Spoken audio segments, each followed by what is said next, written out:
You're just being dramatic again, my mother sighed, barely glancing up from her phone as I doubled over in pain at the breakfast table. Eat your breakfast and get ready for school. My name is Emily Parker, and at 16, I've been fighting a battle not just against my mysterious illness, but against my own family's disbelief. Mom, please, I whispered, clutching my stomach.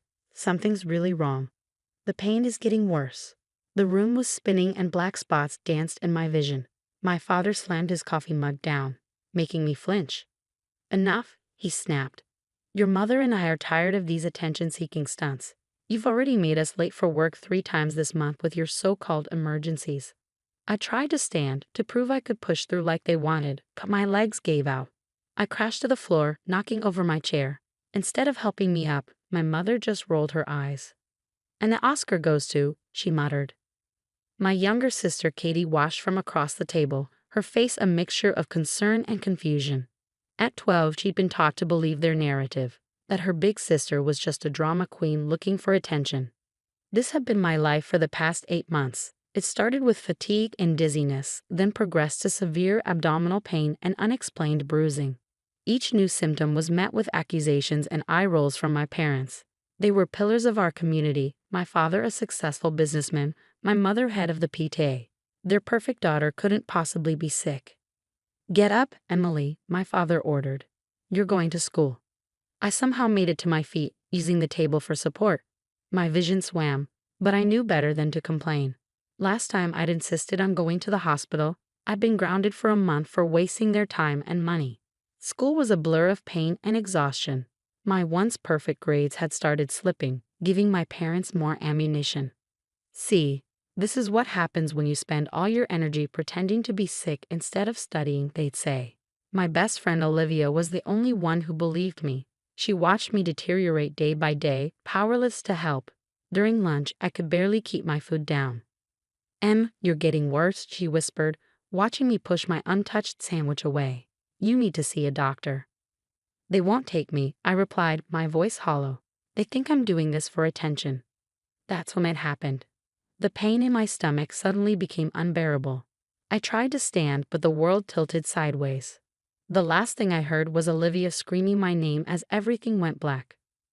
I woke up in the nurse's office with Mrs. Hanson, our school nurse, looking down at me with deep concern. Emily, I've called your parents, she said firmly, and this time they're going to listen. My parents arrived looking annoyed and embarrassed. We're so sorry about this, my mother started, her public face firmly in place. Emily has been. Mrs. Parker, Mrs. Hanson cut her off. Your daughter's blood pressure is dangerously low. She's showing signs of severe anemia, and those bruises on her arms are not normal.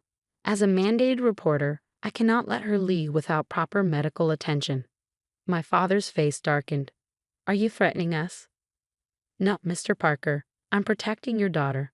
Either you take her to the hospital now, or I'm calling an ambulance. For the first time, I saw uncertainty flicker across my parents' faces. Their perfect facade was cracking. Fine, my father snapped. We'll take her. But when they tell us there's nothing wrong, you'll be hearing from our lawyer. The drive to the hospital was tense. My mother kept muttering about attention-seeking behavior, while my father gripped the steering wheel so tight his knuckles were white.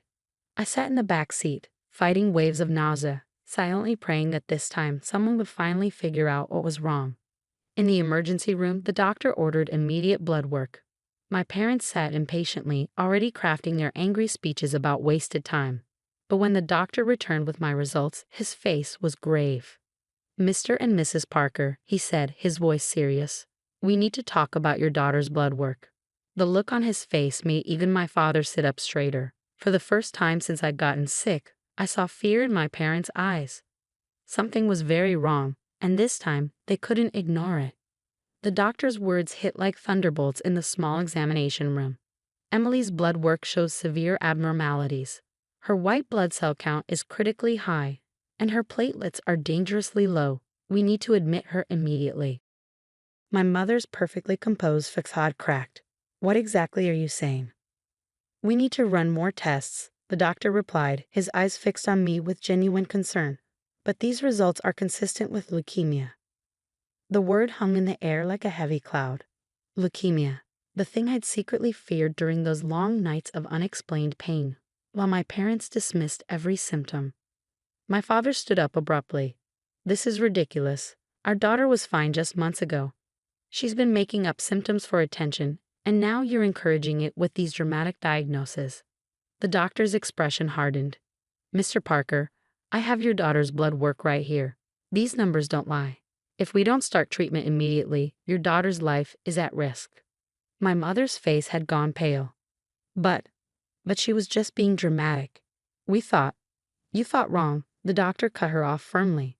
"And frankly, I'm concerned about how long Emily's symptoms have been ignored.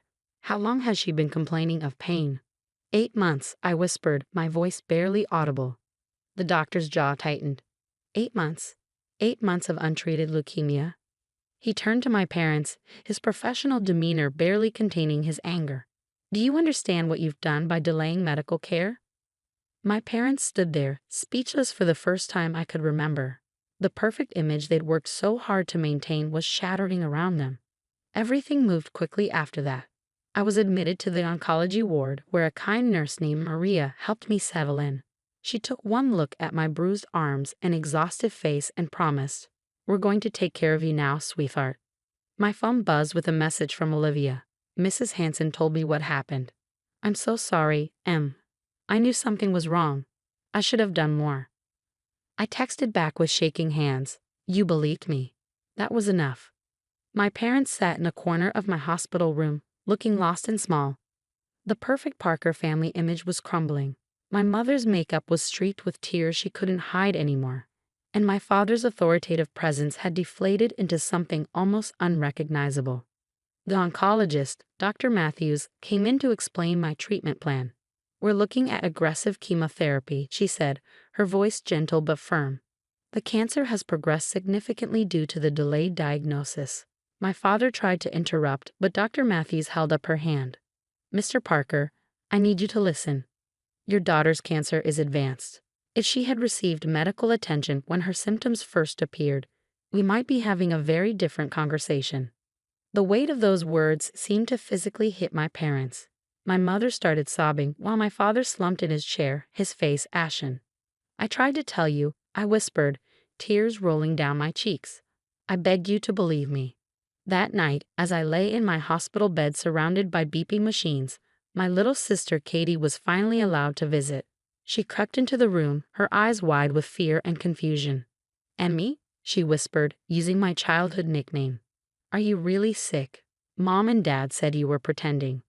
I patted the edge of my bed, and she carefully sat down. "They were wrong, Katie. I've been sick for a long time." She burst into tears.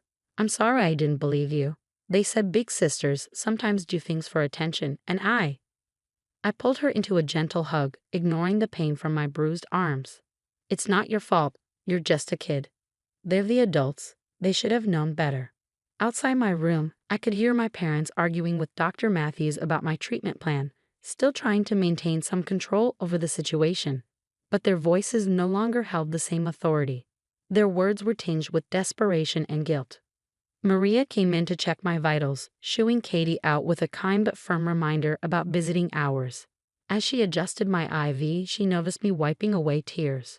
"You know what the strongest medicine is?" she asked, straightening my blankets. "The truth. It hurts at first, but it's the only thing that really heals." I nodded, understanding she meant more than just my physical illness. The truth was finally out, and while it was devastating, it was also liberating. No more being called a liar. No more dismissing my pain. No more pretending. As night fell over the hospital, I heard my mother crying in the hallway, my father's muffled voice trying to comfort her. How did we not see it? What kind of parents are we? That was the question that would haunt them for a long time to come. 3 months into my chemotherapy treatment, my life had transformed completely. The hospital became my new home, with its rhythmic beeping machines and the constant flow of nurses and doctors. My hair fell out, my body weakened, but strangely, I felt stronger than ever before. Not physically, but emotionally. My parents' transformation was even more dramatic. Gone was their perfect facade, replaced by something raw and real. My mother stopped attending PTA meetings, spending her days instead in my hospital room, desperately trying to make amends. "I brought your favorite books," she'd say, arranging them carefully on my bedside table. "And I talked to your teachers about sending your assignments." Her voice would trail off, catching on the guilt that now constantly haunted her.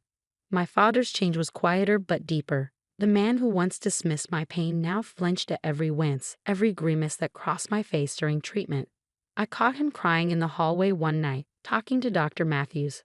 "I failed her," he sobbed, his voice breaking. "I was supposed to protect her, and instead Dr. Matthews' response was firm but compassionate. "The best thing you can do now is be there for her. She needs support, not guilt." The truth of my condition had spread through our community, shattering the perfect image my parents had worked so hard to maintain. Their friends, who once praised them as model parents, now whispered behind their backs. The judgment in people's eyes when they looked at my parents was unmistakable. But something unexpected happened amid all this chaos. Without the pressure to maintain appearances, my family began to heal. Not just me, but all of us. Katie became my fiercest protector. She'd march into my room with determination, armed with board games and stories from school. "Jimmy Peterson said you were faking being sick," she announced one day, her chin held high. So I told him he was an ignorant bully and that he should educate himself about cancer. Just like Maria taught me to say. Maria, my favorite nurse, had become family in her own way. She was there during my darkest moments, during nights when the pain was unbearable and the fear overwhelming. "You're the strongest person in this hospital," she'd tell me, adjusting my medications. "And don't you forget it." Olivia visited every day after school, bringing homework and gossip and normalcy. She'd seen the truth all along, and now she made sure everyone else did too. She started a fundraiser at school for cancer research, wearing a bald cap in solidarity when I lost my hair. 6 months into treatment, Dr. Matthews called a family meeting. My parents sat rigidly in their chairs, holding hands so tight their knuckles were white. They'd learned to fear medical updates, carrying the weight of their delayed response to my symptoms. But this time, Dr. Matthews was smiling. "Emily is responding well to treatment," she announced. "The cancer cells are decreasing. It's still a long road ahead, but she's fighting hard." My mother broke down crying. Happy tears this time. My father just gripped my hand, unable to speak.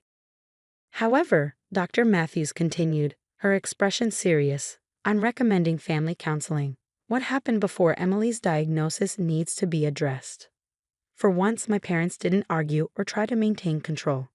They simply nodded, accepting that their perfect facade wasn't worth the price we'd all paid. The counseling sessions were hard but necessary. We talked about the pressure of appearances, about why they refused to see my illness, about how their denial had almost cost them their daughter. Slowly, painfully, we began to rebuild trust. 1 year after my diagnosis, I sat in Dr. Matthews' office for my regular checkup. My hair was growing back in soft patches, and my latest blood work showed promising results. "You know," she said, reviewing my charts, "when you first came in, I was angry at your parents. I've seen cases of medical neglect, but rarely from parents who cared so much about their children. They just cared about the wrong things." I nodded, understanding what she meant. "They changed," I said quietly. "We all have." That evening, my family gathered in my hospital room to celebrate my latest clean scan. Katie had made a card covered in glitter, "For my brave big sister." My mother brought real homemade soup instead of trying to pretend hospital food was just fine. My father sat quietly, but his eyes never left my face, as if still afraid I might disappear if he looked away. "I'm sorry," he said suddenly, his voice thick. "We should have believed you, should have listened." "I know," I replied, reaching for his hand. "But you're listening now." Sometimes the hardest truths are the ones that heal us the most. My illness had shattered my family's perfect facade, but in doing so, it had allowed something real and honest to grow in its place. We weren't perfect anymore. We were better than that. We were real. Maria popped her head in, smiling at our little gathering. "Look at you all," she said warmly. "Now that's what healing looks like." And she was right. We were all healing, not just from cancer, but from the lies we told ourselves about what family should look like. The truth had set us free, even if the path to it had been harder than any of us could have imagined.